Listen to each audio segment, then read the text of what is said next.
die ander conversation wat 'n mens moet hê, die getroude mense wat getroud is as die partner by is, dan groet hulle nie, is hulle alleen is, dan wy hulle of hulle hoed. So, ek het wanneer het ek die gesels gehad, né? En ek was in die kant gewees van, ek verstaan hy persoon. Because why? Sy het die lus om by die huis te kom, nou maar sy wat duidelik nie. Kom, nou as hy nou vir haar, nou was na hy gewees, hoe kan sy nou vir haar?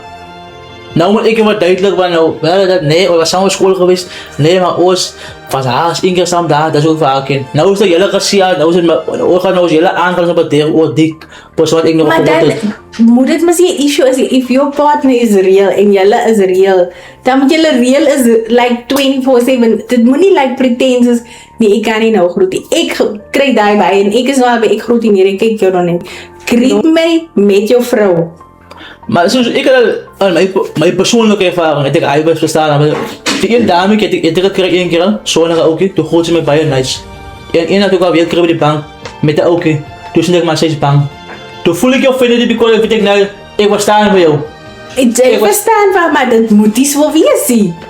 Because then why are you in such a relationship? Sometimes jy is lekker bekom stry by die huisie man. Of aan die kag, nou moet jy nou wat duidelik in die kag. Wie nou hy is en hoekom groot sy vir so en hoe ken hulle mekaar. Sy het die lus baie gesien man. Dis hoekom sy vir my liewerste man nou. Ja, en hy sê met 'n man. Settle vir sulke goed dan nie. Then why are you in such a relationship?